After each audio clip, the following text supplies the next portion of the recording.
Can everyone hear me okay in the back? Okay, my name is John Pacanum. I'm the Energy Infrastructure Program Manager for the FERC's Office of Public Participation. Before I begin, I'd like to thank Ted and Devin and the Lower Susquehanna Riverkeeper for hosting us here this evening. We are very excited to be here tonight to, as Ted said, share information with you about how this process unfolds. We expected a good turnout. I think this is a fantastic turnout. I mean, I look around and I see people here concerned about their communities and their homes, and this is just really fantastic. What do you think, Rachel? 150 people here?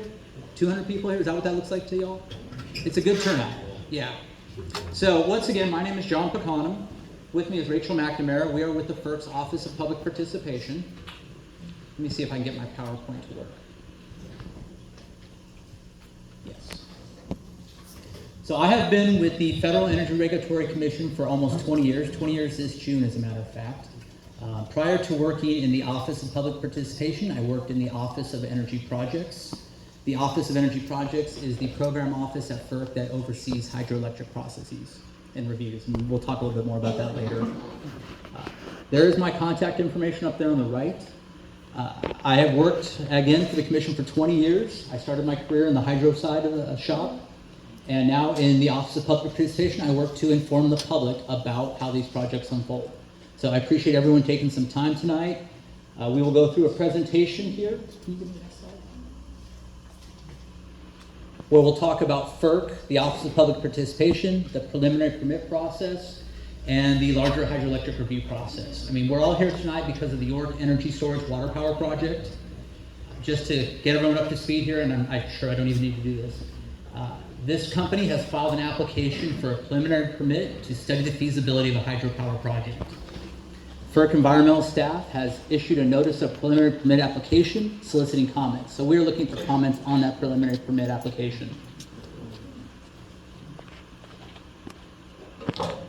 So we'll go to the next slide. As I said, I want to talk a little bit about what the Federal Energy Regulatory Commission is, the Office of Public Participation, what preliminary permits are, the review process, and how you can be involved in these review processes. Before I delve into our presentation, I have to go through just a quick disclaimer. The lawyers make me put that in there. Any views expressed herein are those of the staff of the Office of Public Participation. They do not reflect the views of the commissioners themselves or any other commission staff. I'm not going to make any predictions tonight or offer any legal advice. I'm just going to share with you how this process works. So I'd like to start off by talking about the Federal Energy Regulatory Commission. As Ted pointed out, we are an independent commission. Our mission is to assist consumers in obtaining reliable, safe, secure, and economically efficient energy services at reasonable cost through appropriate regulatory and market means and collaborative efforts. So the Commission regulates key aspects of this country's energy infrastructure. Specifically, the FERC regulates non-federal hydropower siting, construction, and operation. So in this case, this is a proposed project, a pump storage project. This falls under our regulation. I will note that we also regulate this project in cooperation with other federal agencies, Fish and Wildlife Service, Corps of Engineers, EPA, also state agencies as well. So that'll come into discussion later. Again, we are an independent federal agency, which means we are not associated with one of the executive departments. We have a 5-member commission, currently with 3 active members, appointed by the President and confirmed by the United States Senate. These members serve 5-year staggered terms. Traditionally, by law, the commission is designed to be 3 members from the political party of the President. So in this case, there's 3 Democrat seats and 2 Republican seats. That would change if it was a Republican administration. It would be 3 Republican seats and 2 Democratic seats. There are currently 3 commissioners with 2 open vacancies. Next slide, please, Rachel. There are 13 program offices at the Commission. I should mention that we're all based in Washington, D.C., so we took a lovely drive up this evening to spend some time with y'all. Rachel and I both work in the Office of Public Participation, and as I said before, the Office of Energy Projects, which is an office you'll probably hear more about as this process unfolds, is the office that regulates these types of projects. The Commission is made up of about 1,000 staff members. The environmental staff is a multidisciplinary environmental staff, water quality specialists, aquatic biologists, fish biologists, land use specialists, recreation specialists, economists. There's a wide variety of folks that work at the Commission. So before I continue, can you go back one real quick for me? Does anybody have any questions about the Federal Energy Regulatory Commission itself? Okay. I just want to give you an overview. For more information on FERC, you can go to www.ferc.gov. We also have a handout here in the front that talks a little bit more about the Commission and its regulatory responsibilities. So next is the Office of Public Participation, which, as I said before, I'm the Energy Infrastructure Program Manager for. Our office's mission is to empower, promote, and support public voices at the FERC. In his introduction, Ted talked about FERC being a bit of a black hole in an agency that most people didn't understand until a project came to town. And I think that's a pretty fair assessment of how FERC has acted in the past or has been viewed in the past. In the past few years, the public as a whole has expressed more interest in being involved in FERC proceedings, in hydropower projects and natural gas projects and LNG projects. There's an energy revolution and transformation going on in the country, a lot of discussion around energy, and folks expressed to the Commission that they wanted to be involved in this process. So our office was established 2 years ago to help the public participate in this process. So I'm going to go to the next slide. This is the Office of Public Participation. There's about 20 of us at FERC. Our job is to empower folks and help them participate in the public participation process. So generally, we are a constituent service-oriented office. If somebody has a question, they want to call FERC, we answer the phone. We respond to emails. We also do things like this tonight, community outreach and engagement, educational and technical assistance. As we'll talk about this evening, this is a long process. There's a lot of nuances to it, so we try to educate folks on how the process works. We also work at identifying and lower barriers to participation. We took a little drive around earlier and down towards the river. There's not a lot of cell phone reception. So that is a barrier. We say, oh yeah, just do it on your phone. Well, if I had reception, I might. Or do it on the internet. Well, if your internet's not the fastest or the most reliable, that's sort of a barrier to participation. We try to make things a little bit easier and make it a little easier for them to get their comments in. We also work internally to advocate for lowering those barriers and to improving how the FERC interacts with the public. Next slide, please. So what OPP is not an advocacy office. We do not take sides. We just help people participate in the process. We're also not a decisional office. I'm not the one doing the analysis. I'm not the one making the decisions. Our job is to simply help people become involved in the process. So how we interact in hydroelectric proceedings is we raise awareness of commission proceedings. Week before last, we sent out a letter, which is available here on the front table, to 250 to 300 community leaders and resources in this area. Your local elected officials, we try to reach out to civic organizations, the Moose, the Rotary, folks like that. Any organization that we can think of that might be able to spread the word. We sent it to some of the NGOs here, the environmentally focused NGOs, the historic preservation folks. Who else do we send it out to? Local school districts, first responders, folks that we've identified as community leaders in this area to help get the word out. I'd love to send it to each and every one of you, but we found it's more efficient to send it to folks and they can help distribute it. So we've sent it to leaders in your community, and hopefully you've gotten the word. And some of you may have seen something in the mail from us, hopefully so. If not, a copy of that letter is up here in the front. So we want folks to be aware of what's going on.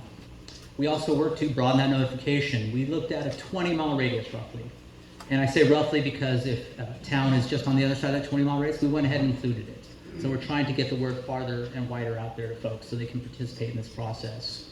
I think before this interest in public participation, we have a regulation that says we have to notify people in a certain distance, and we did that well. But now we've learned that folks from 10 miles away, from 20 miles away, from 30 miles away, either their parents live here, they grew up here, they've spent time here, and they want to know what's going on and have an interest in it. So we're trying to get that notification farther out there.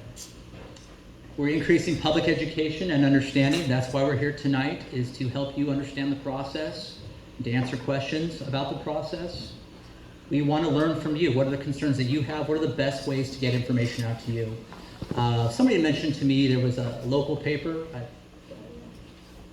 So we look for local papers. Sometimes it's the Penny Saver where people get their news, or one of the merchandisers I think they have.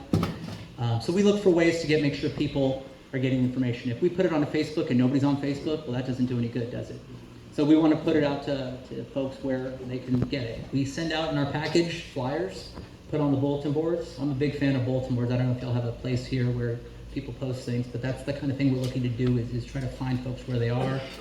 Please share all this information with your neighbors. And again, we are here to help file comments. Tonight you're gonna hear a lot about filing comments. Sounds pretty easy, but sometimes it's not as easy as it sounds. So we're here to help folks get those comments in. Go to the internet, click a couple things, and you can get it right in there. Not always easy, so we answer the phone, walk you through it. We provided comment forms to do paper comments. So that's what we're here to do this evening. And then also, as I mentioned before, and I'll say this a couple times again, is just try to make things easier for folks. It doesn't have to be call one person, press 7 numbers, talk to somebody, get transferred somewhere else kind of thing. We want to be able to speed up the process to getting your comments and concerns to the commissioners and the commission staff. So just a couple pictures of us raising public awareness, going to meetings like this, meeting with smaller groups. Ted and Devin and I and Rachel met a couple times prior to this meeting. They invited some of their partner organizations to our meetings. So we do small meetings, we do large meetings. If you have a request and interest to talk to us more, that's what we're here to do. Again, broadening notification, just want to provide a couple examples. The one on the left is actually a tweet or an X, and we also have that on Facebook. So FERC has social media channels. But again, recognizing not everyone's on social media.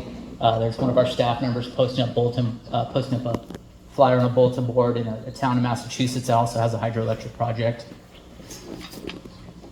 We have handouts here that we provided for folks. I like paper. Everyone wants. I can't read my phone anymore. I need my readers. So I like paper. I like to take it home and chew on it a little bit. I like to know where the phone number is because I'll close the window and I'll forget where it is. We also have workshops that we have online. We have a FERC YouTube channel where some of this information will be available if you wanted to look at that later. So we're trying to build a toolbox and tools to help communities, handouts, meeting attendance, workshops, all these things that we can think of to get the word out there for folks. And then we're facilitating involvement. We're trying to get you involved. We want you to comment. We go to meetings, community events. We've talked about going to county fairs and putting up a little table, things like that. We're at our commission meeting in DC. We go to conferences. We're just about any place we can to spread the word. In the back, actually, there was a table. I think we probably moved it because of all the need for the chairs, but we have provided comment forms again, just to make it easier for folks to participate in the process. There should be some pens if the table's still back there and some comment forms. There's plenty up here. Feel free to fill them out tonight and drop them in the mail tomorrow, take them home with you. So a little bit more about us. Well, I should say that's the end of my conversation about the Office of Public Participation, but here's our email and phone number. Rachel and I will both be around throughout this meeting and afterwards to answer questions and to be a face and a name. I know a lot of times it's always helpful if you have somebody I can call, somebody I can talk to. I think that goes a long way in trying to understand some of these complicated government processes. So I think that's the last of my slides. But before I turn it over, Rachel is going to talk about the hydro preliminary permit process. I wanted to see if anybody had any questions on FERC or the Office of Public Participation. We're hoping to do tonight. Yes, ma'am. Yes, ma'am. Mm-hmm. Yeah, there's business cards and all our contact information is on all the handouts. Okay, so FERC is the federal agency responsible for reviewing this project. We are the office that is helping folks to understand the process. Any questions? Okay, I'm going to turn it over to Rachel, who's our specialist here, and we'll talk about preliminary permits. John says I'm a specialist. I'm also his boss. I'm Rachel McNamara. I'm the Director of Outreach and Assistance for our office. Spent over a decade before coming to OPP working in hydropower licensing. So I did this work for a long time, and so I'm happy to answer your questions about what staff are thinking about when they're looking at comments and things like that as well. So you are at the very first step in what could potentially be a very long process. And I definitely heard from the meeting organizers tonight that one of the key takeaways they want you to understand is that this may be a marathon. The preliminary permit phase is the very first piece in what is a long regulatory process. Preliminary permits allow an applicant to reserve a site for feasibility studies. They have no ground disturbing activities are allowed during a preliminary permit. It's only allowing them to study the feasibility so that another company doesn't come in and steal the site away from them while they are developing their application. So during the term of a preliminary permit, the applicant is supposed to be working toward determining whether the project is feasible. Every 6 months, they have to check in with FERC and say, here's what I did over the last 6 months to study the feasibility of this project. As I mentioned, preliminary permits do not authorize land disturbing activities. Preliminary permits do not allow entry onto private property without your permission. Preliminary permits does not guarantee that the commission will approve the project in the future. It only preserves the site so that the applicant can develop an application. All right, so what is a preliminary permit good for? It's good for an initial 4 years. So they could have 4 years to study the feasibility, and they're just checking in with FERC every 6 months. They can come to us at the end of that 4 years and say, I'm still not done studying the feasibility. I need another 4 years. And if they've been working toward doing that, FERC will grant an extension of time up to an additional 4 years. So that's up to 8 years that they could be studying the feasibility of the project. That's without an application before the commission. This is just them talking about building a project. Okay, so just awareness, they can file an application anytime during that 4 or 8 years, but they have the site kind of wrapped up under their, I guess, they have the right to develop that, the application for that site during the term of the permit, during those 4 or 8 years. Yes? When they file the 6-month report, is that something we can get through in your email? Yes, and we will explain to you all how to subscribe so that you can see what they file when they file it if we get that far in the process. Yep. All right. Rachel, can I just talk about that? Yep. Because I think it's a really good point, is these 6 months reports are publicly available. So we'll talk about it later, but you have the ability to see these things every 6 months and to track all of this information online. So I just wanted to reemphasize that because I think that people are interested to see, is this making progress, this is not making progress. You'll be able to check in every 6 months. Yep. This same man who's approved this project had 3 years of study in the 90s, and he also had, well, he had a total of 5 years of study already. Mm-hmm. How many times can you bring this up and harass him? Yep.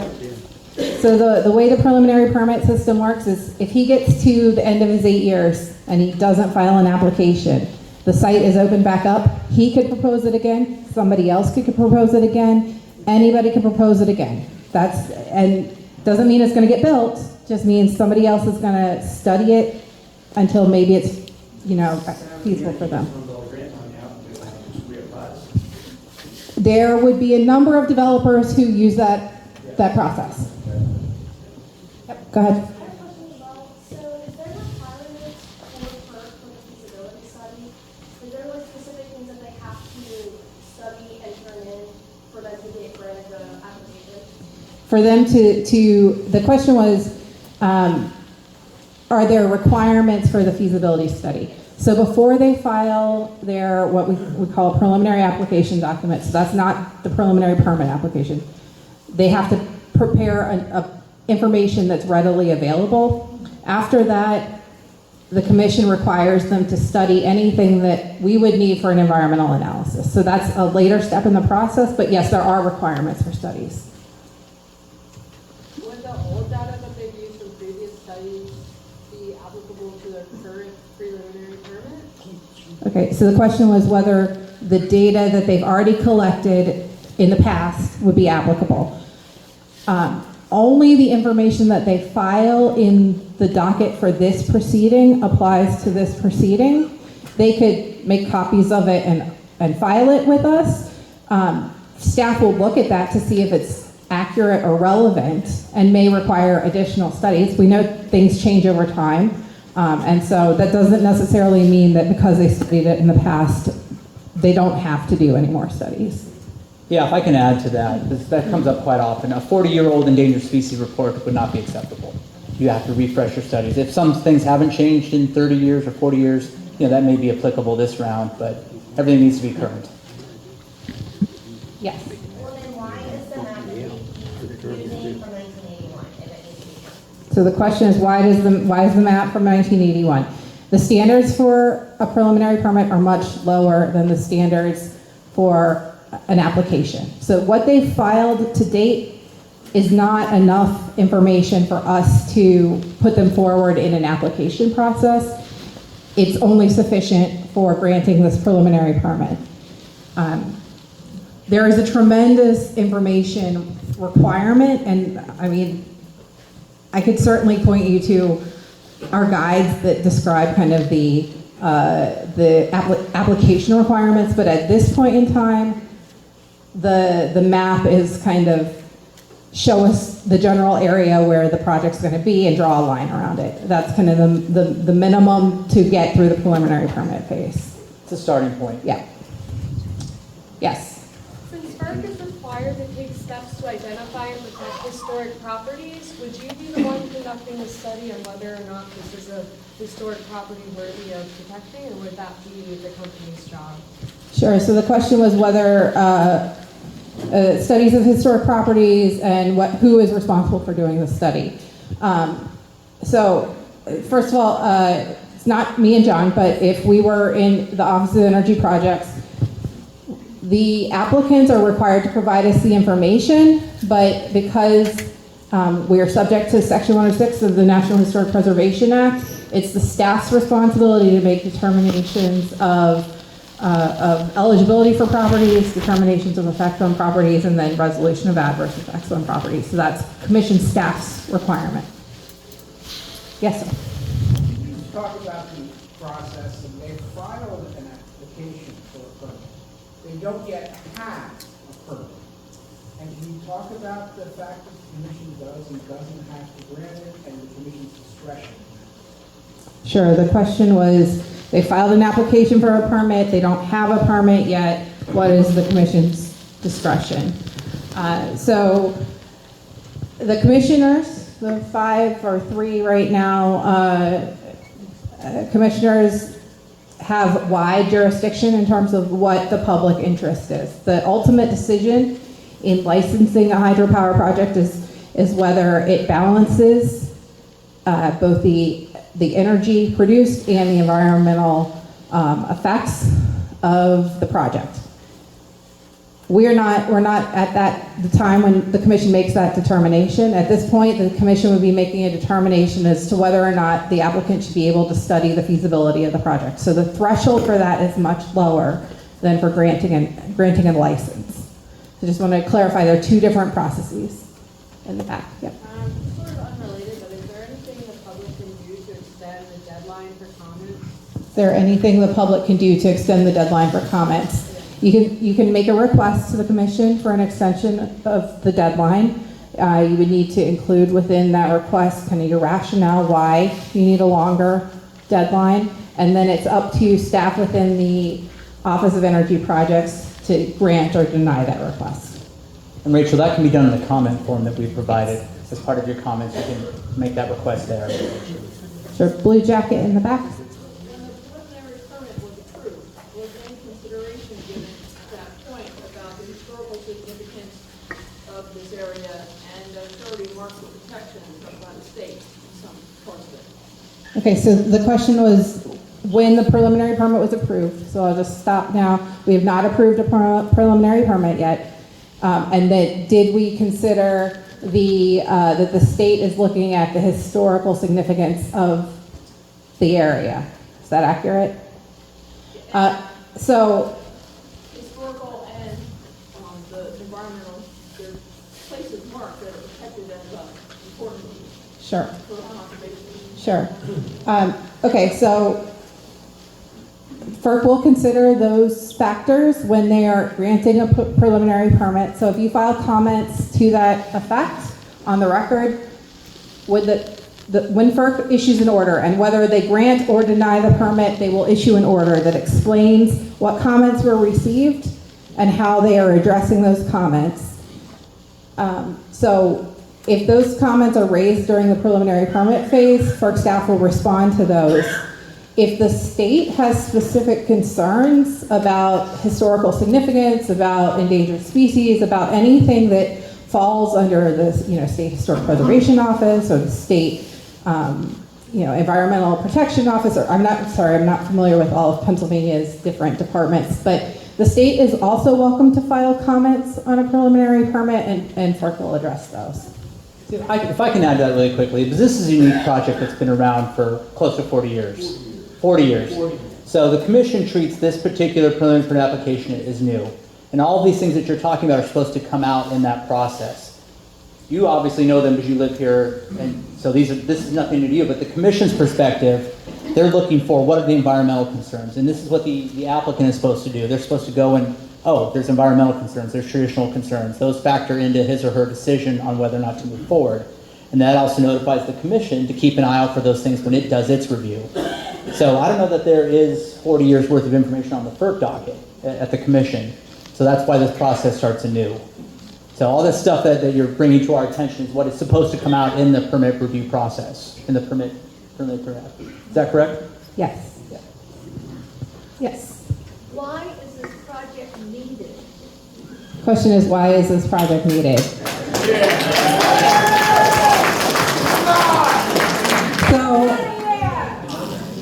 So FERC has a dual mission. We are providing for economic energy, reliable energy to the public. I understand, and then we also have to weigh the environmental impacts and the impacts to electricity markets and all of that of the decision. We only receive applications that come to us. We are not proposing this project.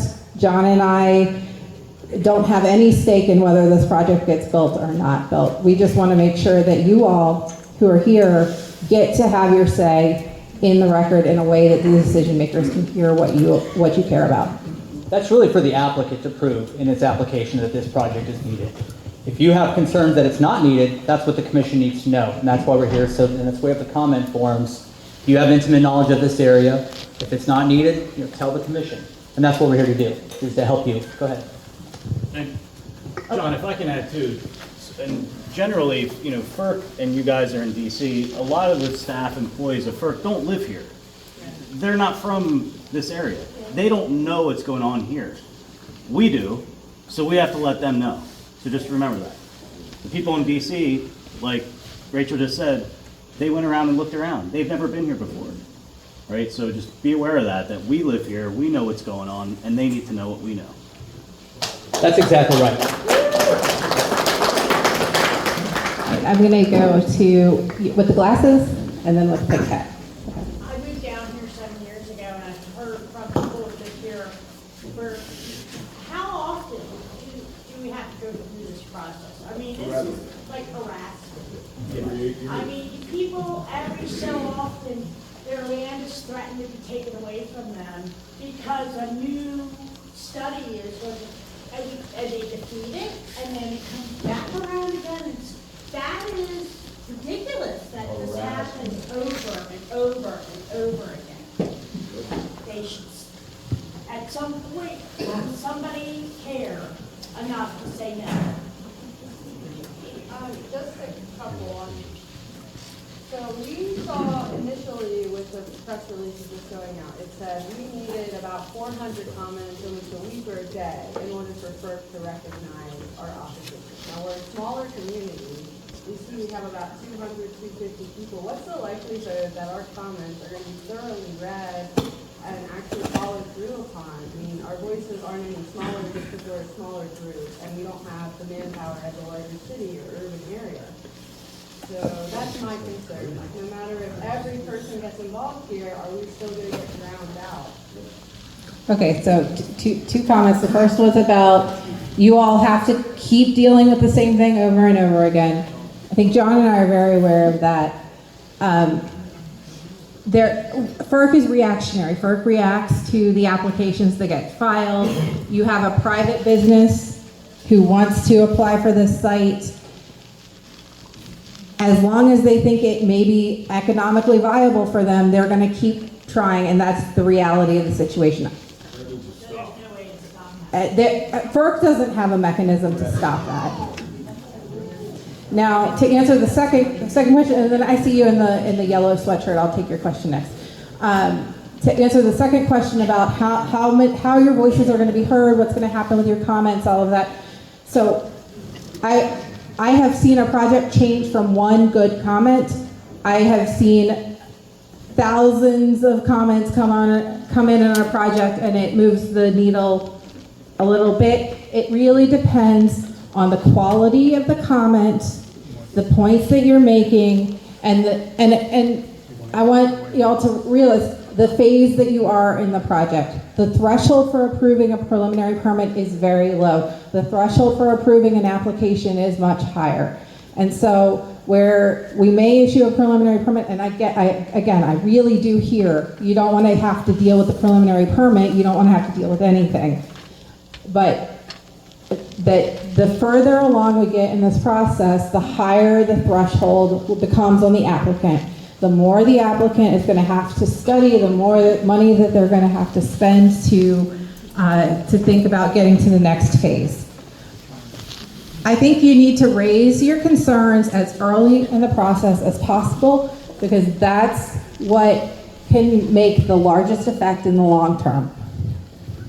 No, I would agree, and we put in our letter up front, this is a multi-step, and multi-step being dozens of steps over multi-years. So this is the very beginning step of a long process. In terms of comments making a difference, I know not commenting will not make a difference. So you need to comment and share your concerns. Not commenting doesn't change anything. Commenting may change things, it may not, but not commenting definitely doesn't. So, go ahead. Yeah, so the question in the back from with man in the yellow sweatshirt, do you still have a question? My question is, why is there so many steps to this when the person that drives this project does not own all of the land? That would be different. Like, we're always getting threatened with power lines, pipelines, this line, that line, everything. This stuff needs to be stopped. Like, we're always getting threatened with taking land or this or that or everything else to send the power to Baltimore or halfway across the ocean or whatever. Why does it even get considered at all? They don't own all of the land, period. Sure.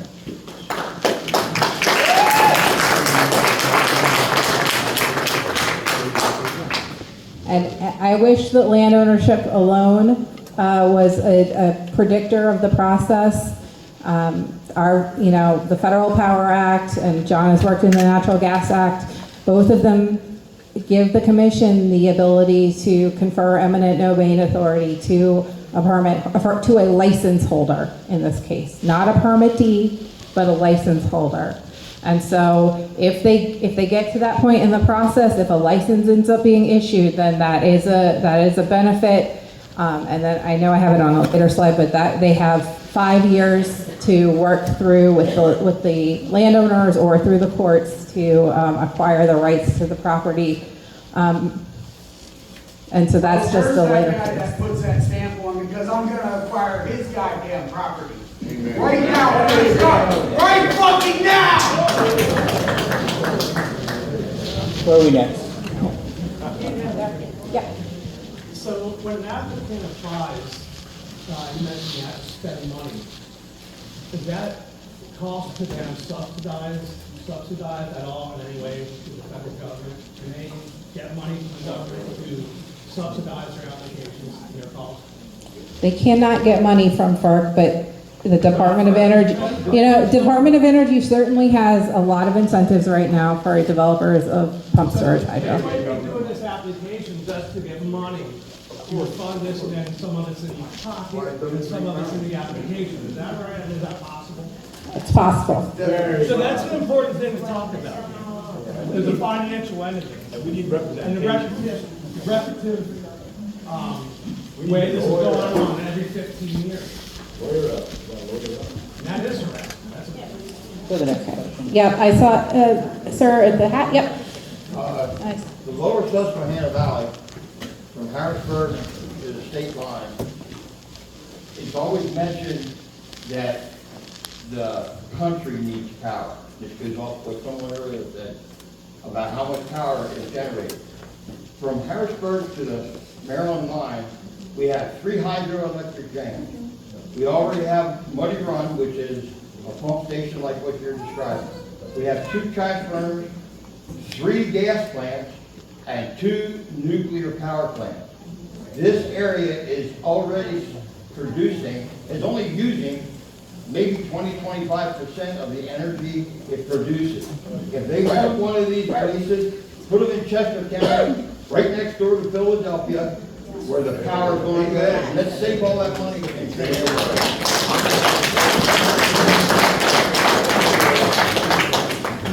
I will make that, wind, solar, Sure. So, I mean, I think there are a couple of things there that I can point you to. First, if you're concerned about the development of power plants in your area, hydropower is the only piece that FERC regulates in terms of the different pieces you were talking about. You can certainly comment to your state commission on all of the other generators.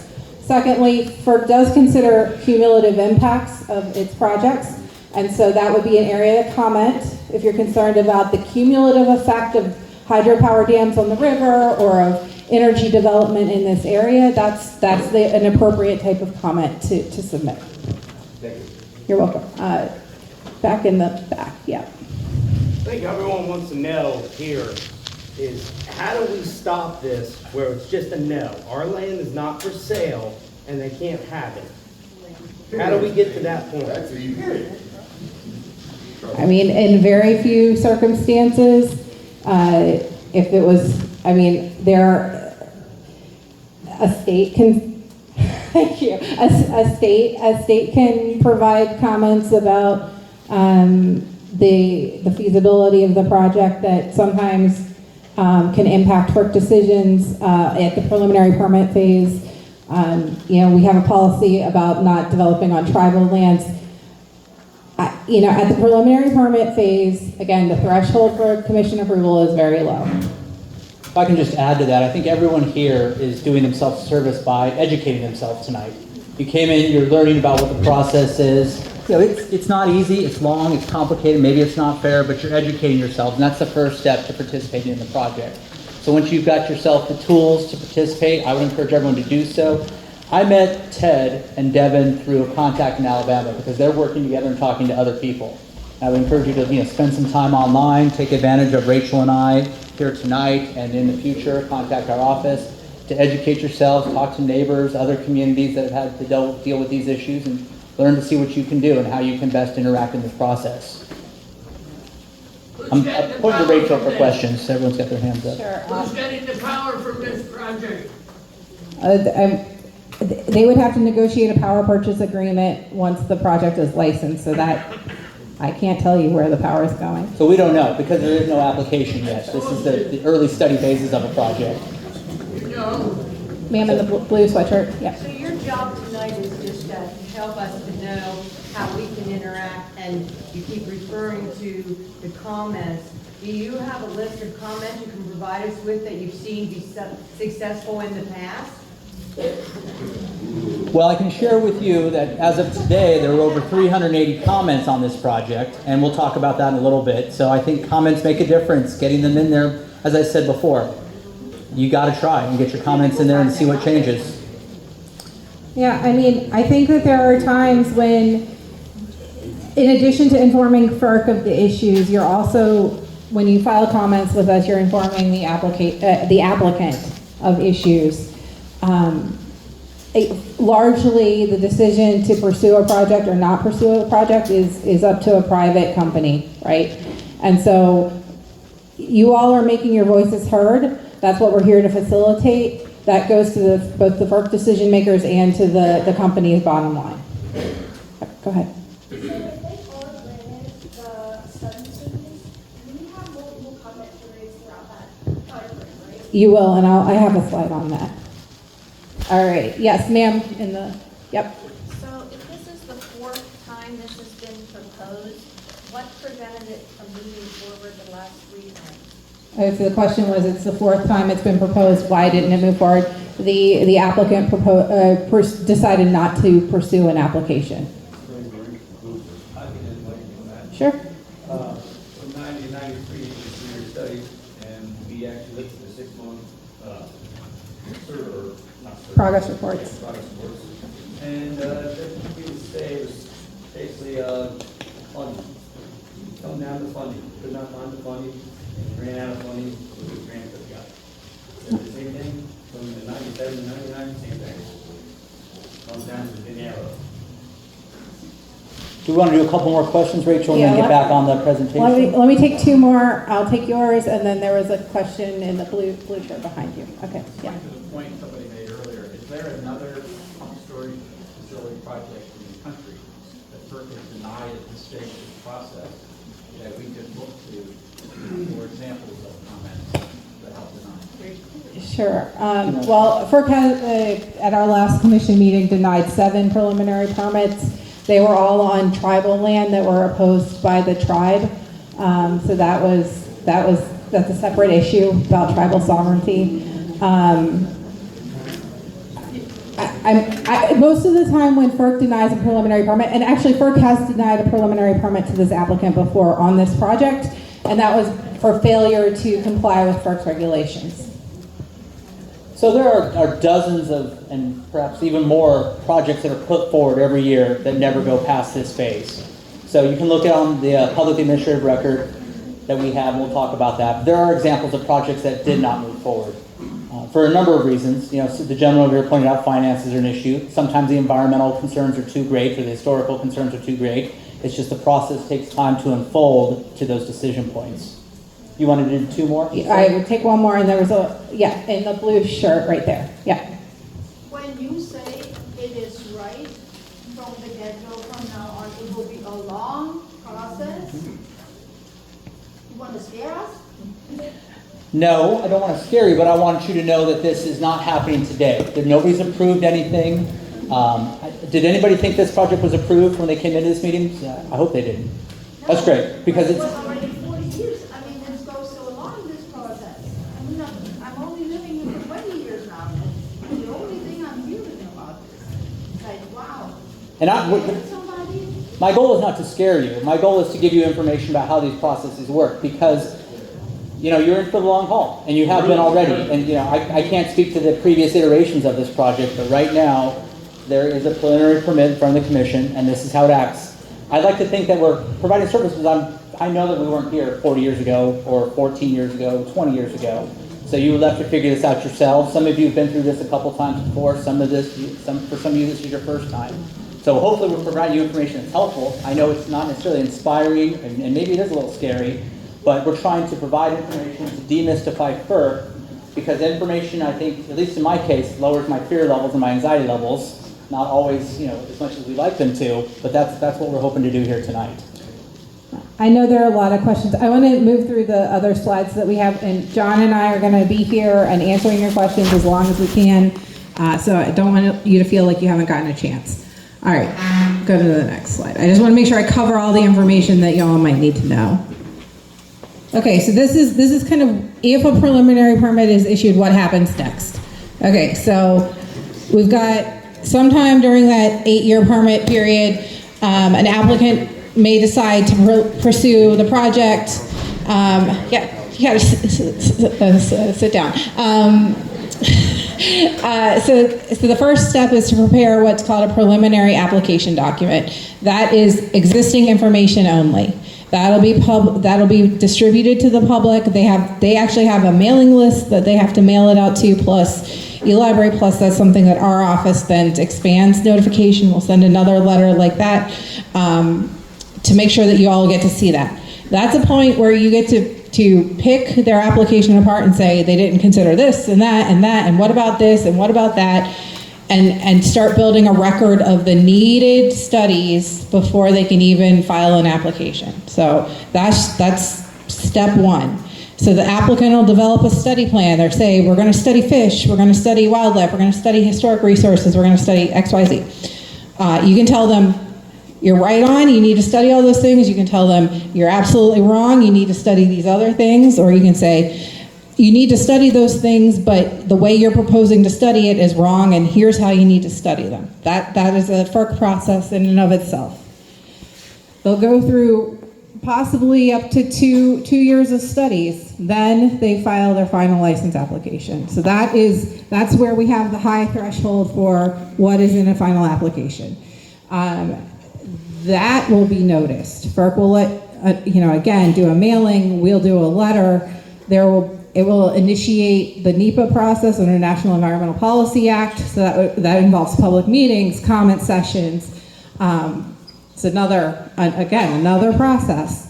So FERC would be here locally, they'd hold public meetings, they'd solicit comments, written and oral comments. Then they'd go back and write the environmental document. During that document becomes FERC staff's recommendation to the commission about what to do with the project. And so that can include mitigation measures, protection measures, enhancement measures, things that condition the project. And then after that's all done, there's comments on the environmental document. After that happens, FERC issues an order that determines whether they issue the license or don't issue the license, and what conditions are on the applicant if they are going to build the project. So like we said, this is a long process, up to 8 years of the preliminary permit plus another 5 years during the licensing process. It could easily be 12, 15 years before this, if it kept going at each stage. And again, at each stage, there's, it's up to the applicant whether they're going to keep pursuing the project. So I just wanted you all to be aware. I know there was a question about when do we get to comment on these things. There's a lot more opportunities to comment if the project continues. Yes. McMahon is the guy that's running this project. He's in his 80s. Say he dies before this study's over, does that mean somebody else would have to start over again, or is this? I mean, it depends on how his company. So the question is, what happens if he shuffles off and can somebody else take over his project? It depends on how his company is set up.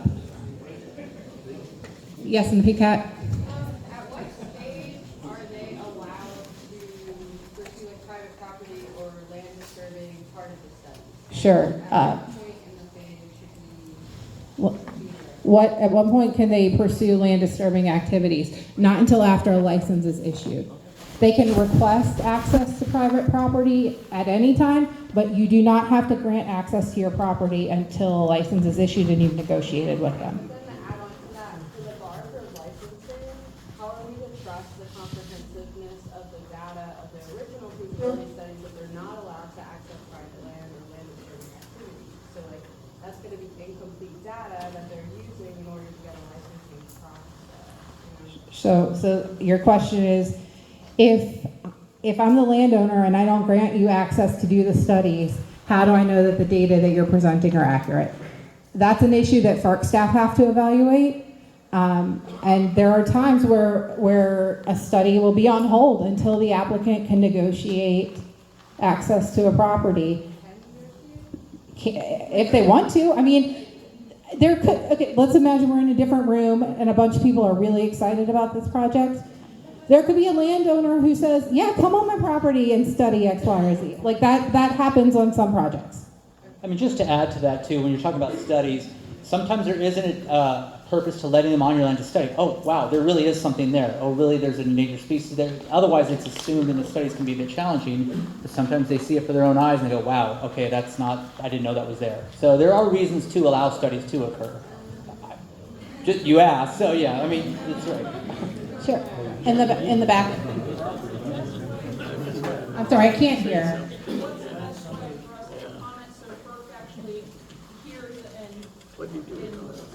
Reads our comments by snail mail, email, and bullet points on one or each individual message, a separate bullet point that we might have.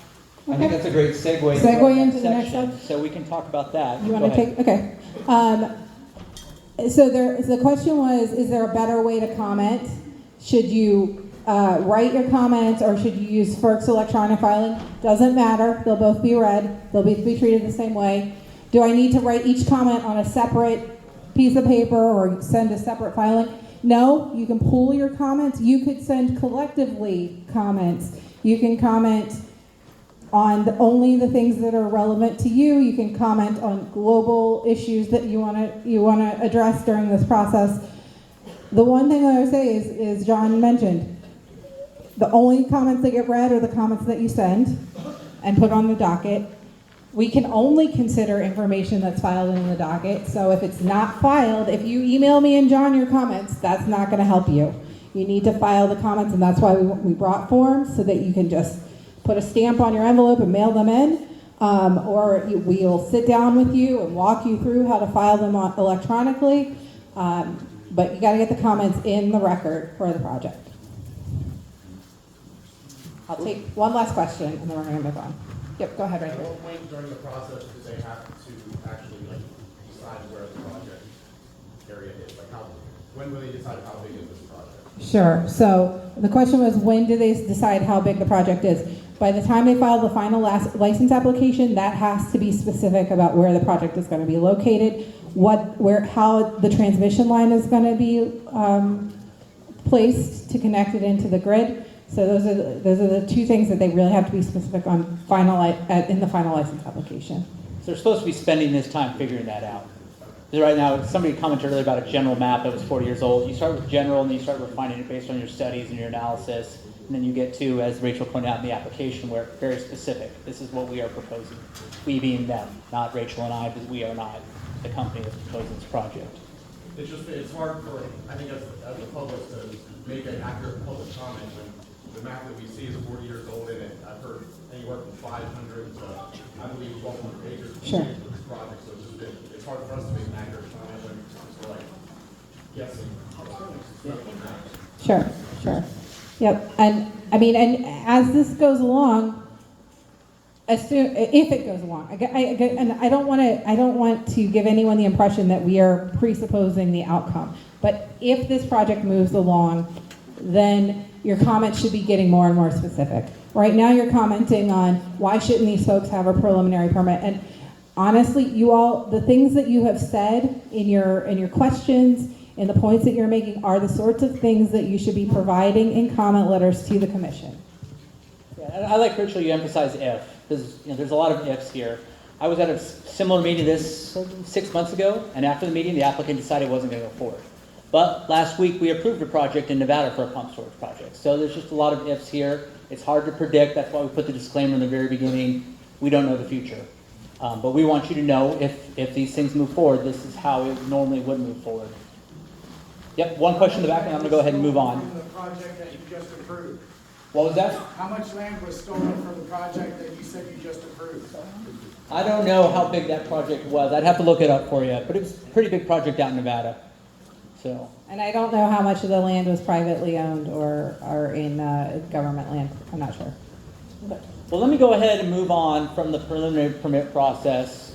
And we can come back to it if you have further questions on the details. Rachel, again, is our expert on that process. I want to talk a little bit about public participation, which this first step you've already done by being here tonight.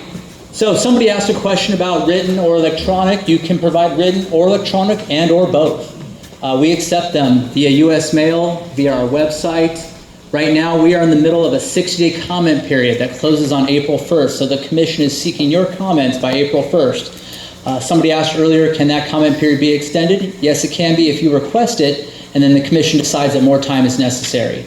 So those are some things I wanted to point out about this comment period. Go ahead and go to the next slide. So what we've done, and I think this is a question that's come up a couple times, is we prepared, and I didn't bring it with me, I apologize, some tips for powerful comments on our website. Simply saying, I hate this project doesn't do anything.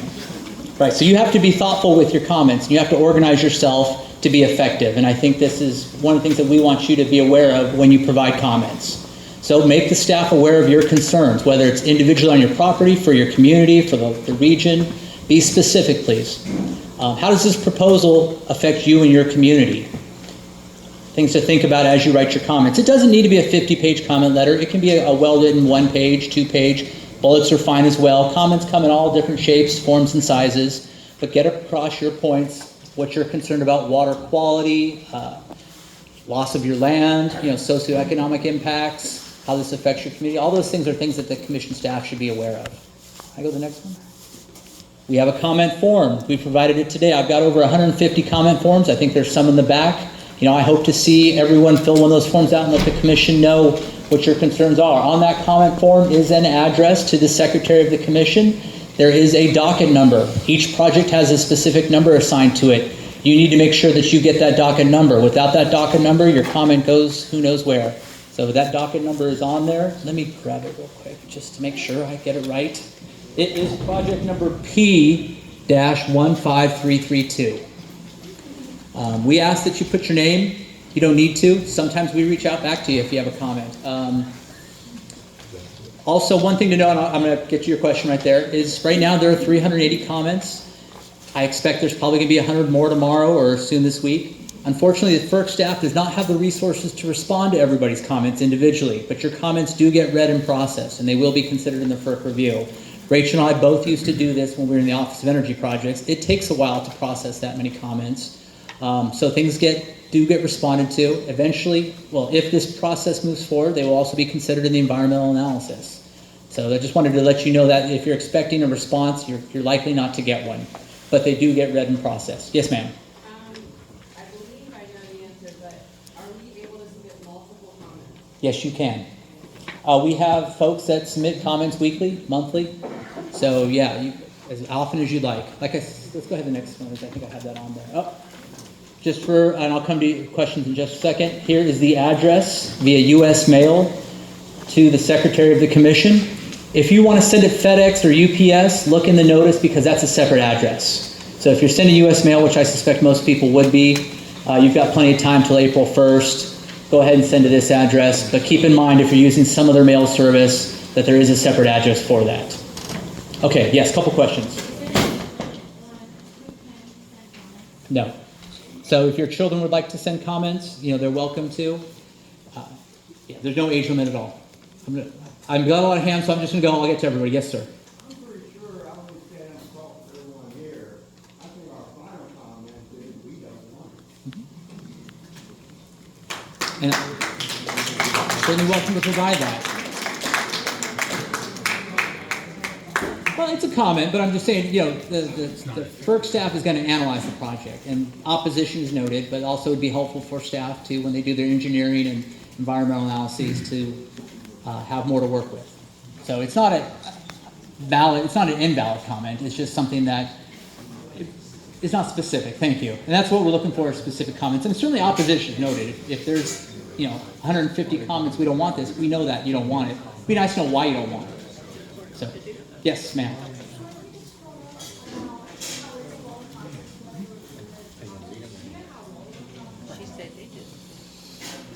It depends how many comments are filed. You get 10 comments, you can read those in a couple days. You get 1,000 comments, that's going to take a while. And it depends on the depth, the breadth of the comments. So I saw a hand. Yes, ma'am. I'm working my way backwards. I'll get to y'all.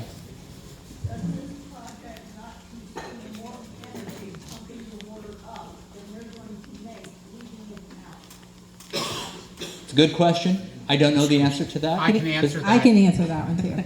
Okay.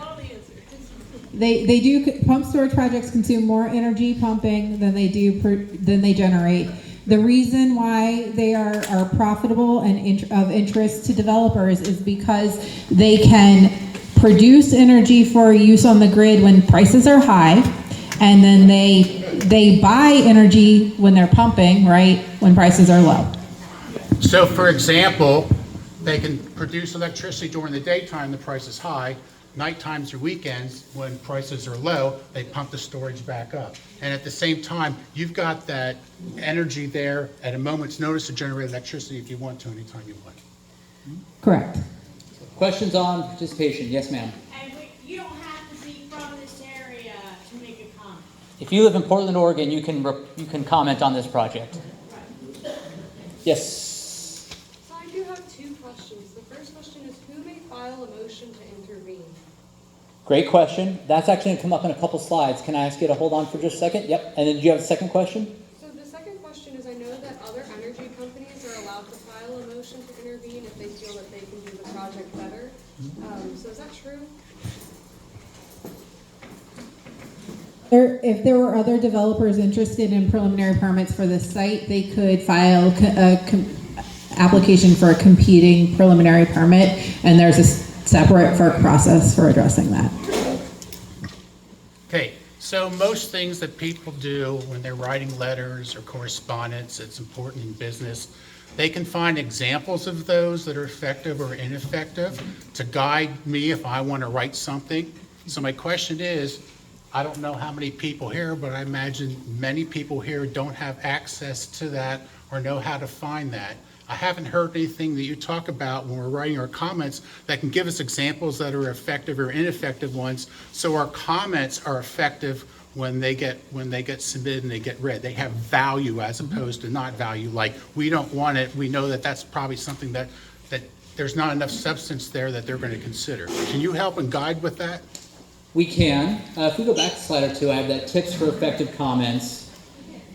I know you can't read it, but that's an example, and I can provide, that's available on our website. So I can, actually I have the website at the end of the presentation. And then also, all comments that are filed to the commission on this project or any other project are in our administrative record. And I'll call that out later because there are examples, and I actually have one in my slide deck here of a comment that was filed. So that's something that you can see to help guide you as you write a comment. Ted, you have a... As a procedural matter, if folks are a little late in the game, and let's say they hit April 2nd and they have comments, is there a process around submitting late comments that you can touch on? So the commission tends to, with comments, the commission tends to be as flexible as possible. Staff will keep reviewing comments basically until the order gets sent forward for issuance, if they can. I would please try to get your comments in by April 1st, though, because that will guarantee that your comment gets read and integrated into the kind of analysis that goes into into making a decision on a preliminary permit. If you are an intervener, it is crucial that you make this April 1st deadline, and we are going to talk about interventions in a minute, but that's a important deadline if you're an intervener. Yes. Yes, ma'am. How do the comments affect the process? So comments inform staff of your concerns. It informs the commissioners that ultimately make the decision of your concerns. It also informs study requests and study analyses. So if you have a unique resource here, and for some reason staff's not aware of it because, as Ted pointed out, we're based in DC, you telling us that makes us aware of that issue so that we can be sure to study that issue. And I say we, the other commission staff. Rachel and I are not in the environmental shop. So that helps inform the commission and the commissioners that are making the decisions. Okay, so pink shirt, and I'll come back to you, sir. Or pink hat, I'm sorry. Previous preliminary permit applications that you've seen, what's the average turnaround from the 60-day comment period? Once that closes, that you'll see whether an application is approved or denied? Rachel, do you want to? We can't, first of all, let me caveat my response with, we cannot predict when the commission's going to act on anything. Usually within 90 days, but this one's going to get a lot of comments, right? And so the more comments, the more controversial a project. Sometimes it has to, so there are different levels of who signs off on the permit. Most preliminary permits are delegated to our director of hydropower licensing. Who is that? It's currently the acting director is Nick Jajak. This may end up being elevated. The commissioners may end up voting on this. It just depends on kind of where the staff and the attorneys at FERC are leaning on any given day. So I can't tell you. But 90 days, if it were not complicated, 90 days is probably average. Yes, sir. I believe that by the attendance here, that there's a negative comment about this project. I just was wondering how much sway do we have to stop this project with our comments? And do they listen to them? And if they want to do it, they're going to do it anyway. Well, I certainly think that 150, 200 people showing up, and I'm ballparking it here, is a good sign that there is interest in this project, and the commission will take notice of that. Certainly when Rachel and I go back this evening and tomorrow when we're in the office, we're going to let folks know, wow, a lot of people turned out. All of them expressing concerns about this project. The comments that come into the record let the commission know that. As Rachel pointed out earlier, a preliminary permit is a low bar, because that is just the first step into study a project. Would the project move forward? I don't know. But those comments that you provide, getting on the record early, not cutting in the last minute, that helps influence the commission and the commission staff. So it's hard to tell you exactly, this comment resulted in this, but comments do make a difference. As Rachel pointed out, one well-written comment can change a project or require something else on a project. 100 comments can make a difference. I mean, they all make a difference. Let me put it that way. So I think does that answer your question a little bit? Okay. Yes, sir. Representation. I heard you say your attorneys in this now. Should we get representation? At what point do we have to get some representation? Because we're not educated in the legal process as an attorney would be. So should we pour our money and get a high-powered attorney? Would that help? Would that help? I mean, you're loaded. You have attorneys on staff. You're loaded. We are not. So I'm going to go back to my disclaimers. I can't give legal advice tonight. That's not my job. We should. Other organizations who are fighting permits, though? So they all represented? Sorry, well. Is that typical of other possible opposition groups that they would lawyer up? That's not legal advice. That's just their. The question is, do other organizations get attorneys? So the purpose, why John and I are here is we believe that everybody's voice should be heard regardless of how much money that you have. Do other organizations get attorneys? Some organizations get attorneys, others do not. I mean, John and I have been working on a pipeline project that has representation, but not from attorneys, and they've been very effective. So, do you need to go spend money today on an attorney? I don't know. I can't tell you that. I'm a big fan in telling folks that use the resources you have available to you. FERC staff is here tonight. Your state representatives and your local elected officials, I believe, have been, taking a position on this project and are accessible to you. You have federal representation. You have a lot of folks that you can reach out to advocate on your behalf. I think that's something that you all need to consider as this process unfolds. So I saw another hand, and I'll come back over there. Yes, ma'am.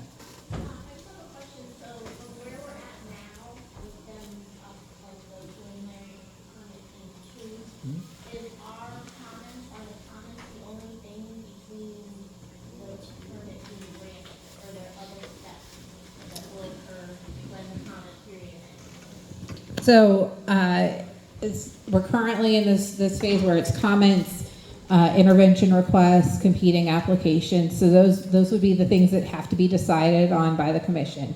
Granting intervention requests is usually automatic.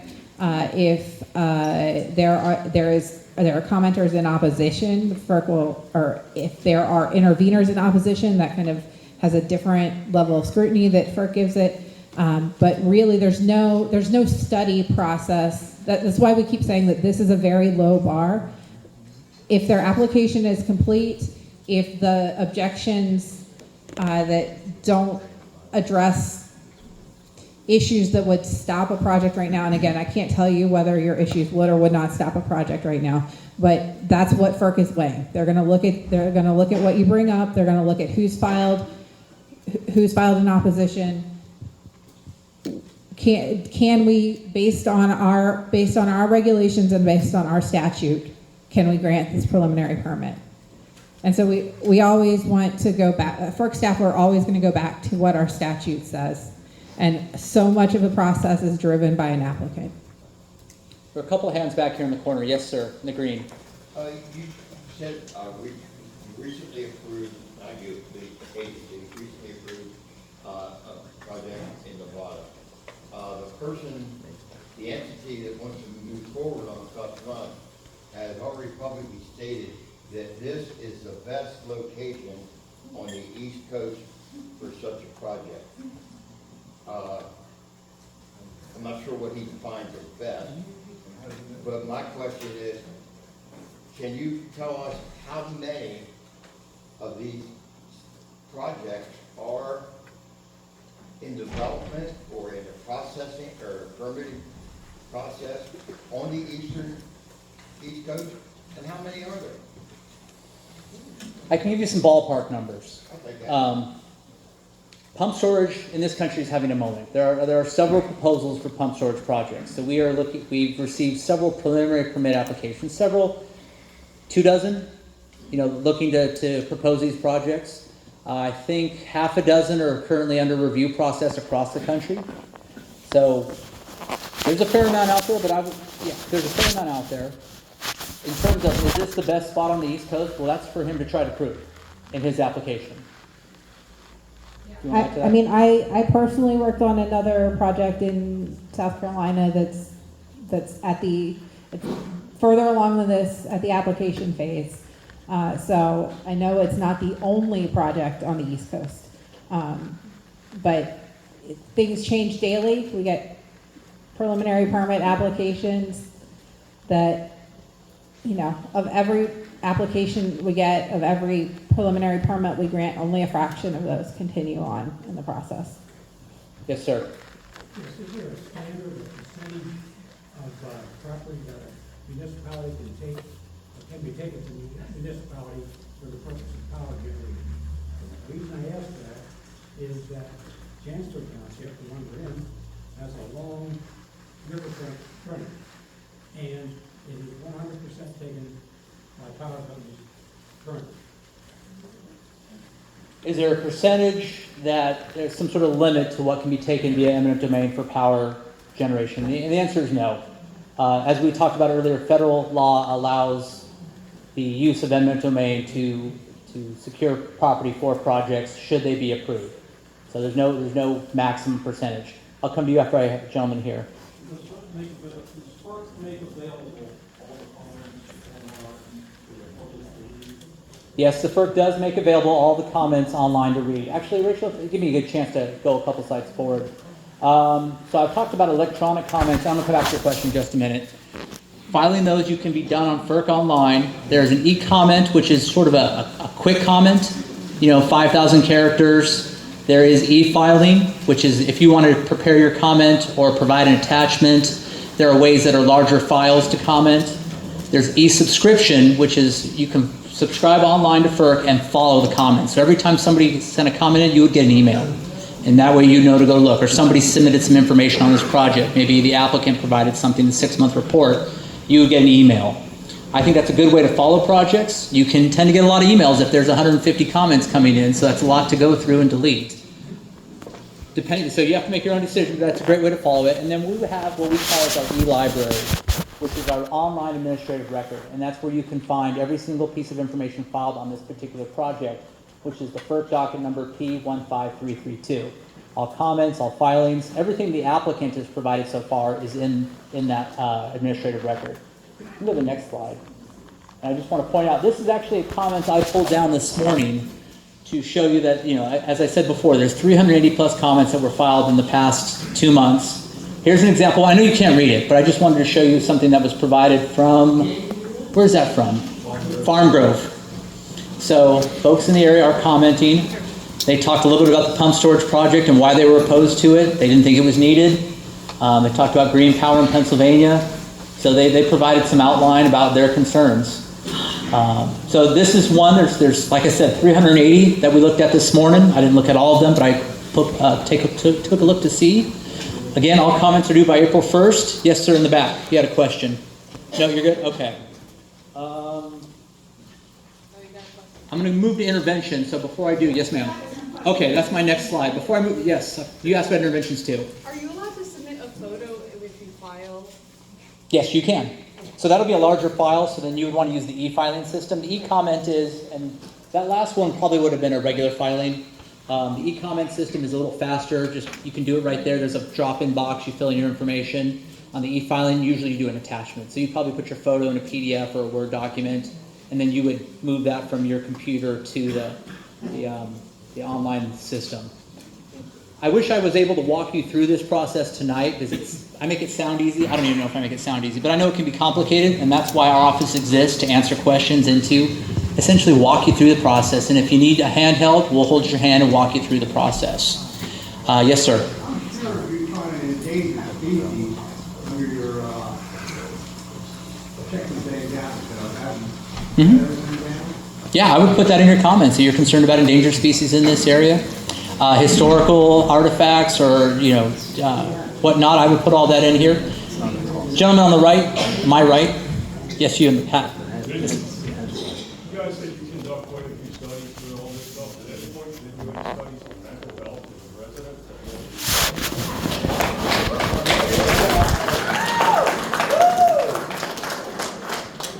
So I've spent a lot of times in meetings like this, and people come in very tense. And, I've had people cry, I've had people yell at me, I've had people tell me they've lost sleep over this, and they ask me, what can we do as a community to cope with all this? Because this is a lot. And I'd say to you, you're doing what you're supposed to be doing right now. You're educating yourselves, you're talking to your neighbors. We drove around, we saw quite a few signs, so I know people are talking. Take advantage of us as a staff, to help get you the information you need to get involved. Again, other resources you have available to your state representatives, because it's a lot. And I know the answers we're giving you tonight in terms of a long process doesn't help you, because you don't want to deal with this, because you've been dealing with this 40 years on and off. But this is where we are, and this is the information that we're hoping to give you. I'm glad that we're here, because I've been doing this for 20 years, and when I started, we didn't come to these meetings. We didn't offer anybody information. You just basically got something in the mail, say there's a meeting, and then that was it. And then you got to share your concerns. But here, you get to start at the very beginning of the process and understand what's going on. At least I hope so. So, gentleman next to you. Are petitions recognized by FERC or only individual comments? So if you file a petition, is that recognized? That's looked at as a comment. If you had a petition with 500 names on it kind of thing, you would submit that as a comment, and that would be noticed, yes. Is it looked at as one comment, or is it looked at as 500? 500 people with the same comment, essentially. It's looked at both ways. I mean, I think it gets noticed if you have a petition with a lot of names on it, but not to say that, you want to go ahead and answer that? So and you may see this when the FERC will issue an order on this one way or the other, yes or no. And in that order, you will see 500 commenters said X. 400 commenters said Y. We might not say, Mr. Smith or Mr. Jones or Mrs. Whatever said this, because there are many of you who are commenting. I've written some of these orders where I have said Mr. Jones said this because Mr. Jones was the only person who commented. So it kind of just depends, but we certainly note. I mean, I had a petition with 2,000 signatories one time. 2,000 residents of X town says this. Now, if all 2,000 people just say we hate this project, that doesn't give staff a lot to work with. So again, it depends on what the contents of your petition say. I'll come back to you. Yes, sir. Give me a definition of historical values, because we are about to lose a property here that's been in this area ever since I was a kid for the pipeline. So what's your definition of historic? It's different from ours. I wouldn't try, to your point right there, that's why I wouldn't try to answer that question. Rachel, you did some RP work. I'm not going to point at Rachel. Do you want to try to answer that? I mean, it's a great question, and that's something that you want to let the commission know. I mean, if a building's there for 60 years, and you've taken your kids and grandkids there, and I didn't even live in this area when I was coming over, all right, to go to the Collinsville Drive-In, it used to be a Twin Kiss, and now they want to tear it down for a pipeline. So what's your value of historical? Well, I would tell the commission that's your comment and why that affects you. Historic definition? Sure. I mean, we follow the National Historic Preservation Act, so there are 4 criteria depending on the property. It could be about association with historic events, specialized design that is unique, could be useful for archaeological purposes. There are a number of different criteria. That would be FERC's. You're talking about a pipeline, so I'm not sure it's a FERC jurisdictional pipeline, but if I were working on that project, I would have to assess your comments against the criteria in the National Historic Preservation Act. And I'm not trying to dodge your question. It's just I'm not an archaeologist. I'm a biologist and now a public participation specialist. I'm trying to stay in my lane because we all know what happens when we get out of our lanes. Yes, sir. This project may be different than some of the other projects in that it's relying on another FERC licensed hydro facility for part of its facility. That's draw on Lake Clark, right? If that energy company objects to that use of their existing FERC licensed facility, can FERC overrule that and say still issue a license to use it? So that's, the question was about I guess the Susquehanna River is used as part of a hydro project. If this project affects that other project, how will FERC assess that? That energy company objects. Yeah. So, well, if the company objects, then that's certainly considered as part of the process. If a license ends up being issued, the requirement in the license is that you have to, like the first project there, so the existing project, takes priority over this project. You can't adversely affect the operation of the existing project. That being said, FERC, May 8th of last year, denied their application due to Brookfield Energy, who owns the Safe Harbor Dam, did not give them permission, and they had to prove that they're not going to interfere with the operations of that permission. They did not receive that, so how is it to this point? We're at this point because we're in if we had gotten to a license application, that could stop a license application. The bar is so much lower for preliminary permit. I think he's talking about you're talking about this preliminary permit when it was initially filed. It was denied because the application was not complete. Yes. What they refiled was deemed a complete application. Well, they did not, they stated that they must have consult permit. That was one of FERC's requirements from the very So get-go. they're not meeting the requirements, how can we move forward with this? So, sure, I understand the question, and I said you can't go there, and you went there, you broke the rule, you know what I mean, like. So they were denied. So preliminary permits do get denied. They successfully convinced the Office of Energy Project staff. That wasn't on the FERC, there wasn't anywhere in the FERC doc. Can I get your information afterwards and follow up with you? Because I don't know the answer to your question. But in order to get to this point, and as to issue something, they somehow resolved it or addressed it. Well, you just said that everything that comes into this docket number would be on the document. And it should be in there. So I don't know if okay. It's not buried in the document somewhere. It actually was I guess because he got denied, he reapplied to this document, so it's actually a separate document number. Yes. Because you get denied, that's the end of that docket, and this is a new one. So why would this be any different if they still don't have permission? I don't know if you got the permission or not. So I can follow up with you afterwards. I can give you more information. Yes, ma'am. Is it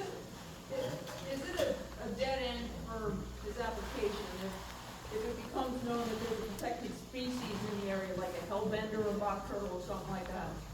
I wouldn't say it's a dead end. Additional study would then need to be performed, and if determination of impacts would need to be assessed. So presence of a species or presence as a concern at this point is not a dead end. It's something that would need to be analyzed to determine what that impact would be. I'll add, though, that if there's known critical habitat that's been identified by Fish and Wildlife Service or National Marine Fisheries Service, that's the kind of stuff that could stop a project. But that's designated critical habitat. That's area specific, and that would be provided in a map by those resource agencies. And that's why these things are studied, so that information eventually comes out. Okay, yes, sir, and I'll come around. If a permit's been approved and subsequently a license issued, can those two entities be then resold in the marketplace? Yes. Is it accurate to say that these comments are what creates the hoops that McMahon has to jump through? I would say it's accurate to say these comments create the studies that then need to be done, performed, and issues that need to be assessed. Okay, so if we all made a separate hoop for him to jump through, it would depend on how important each recommendation was? I would encourage everyone to file comments, and if those comments identify issues that need to be addressed or studied, then those would need to be done as part of the feasibility study, and ultimately if it got that far in the application process. Thank you. Yes? Does Lancaster County know about this at all? Yes. Yes. Okay. And as part of our expanded notification, we reached out 20-mile radius. So we got as far as Ephrata, I think, Lidditz, and over that way to let folks know, community leaders, about this project. And then we got as far as York, just on the west side of York, I think is about 20 miles from here. And then down, actually the Maryland state line. So, yes. Is there a list somewhere of reasons the project would not be approved that people can use to make their comments so that we know which points to address? There is not a list, but there are common issues that are studied in these kinds of projects. Water quality, endangered species, land resources. Do you want to go through? So I think, and I don't want to I understand that what I'm going to explain to you all creates more burden on you. So I want to preface what I'm saying with that. So there is on FERC's website, and John or I or our staff back in DC would be happy to share this information with you. There is a list of preliminary permits that have been granted, a list of pending preliminary permits, and those are all identified on FERC's website. If you really want to dig into the record, I would look at some of those preliminary permit orders and read through the orders to see how FERC addressed comments, what types of comments may have, created a modification or potentially a rejection. As I said, low bar for a preliminary permit, but I know there were 7 rejected a month ago. And so you might just want to read through some of the preliminary permit orders. If you really want to dig in, that would be where to look. But again, that's not a prereq for filing your comments. I would also add that when the commission issues an order, that goes on to the public record. So you can look at some of the orders and other examples where the commission has issued something. You can look at the environmental analyses that were done on other projects as examples. So if you just Googled FERC hydroelectric EIS or EA or FERC order on a hydroelectric project, you can find some good reading material that would be great background. Yes, ma'am. Well, I'd say first and foremost, we need an extension. We're just now reaching the time of the year when people come out into the country and they're down at Cubs Run, they're hiking, they're swimming. We need time in order to make more people who are actually using the area get involved. So if we request an extension, of what kind of an extension will we get? So you can request any extension that you like. Most folks, in my experience, request 30 days. You can request 60, 90, but it needs to be justified in terms of why, and I think you just laid out a good justification. And then also, I think it would be helpful to have a lot of requests. So, I'm going to come back to you in just a second. Yes. Yes. So may anybody intervene for any reason?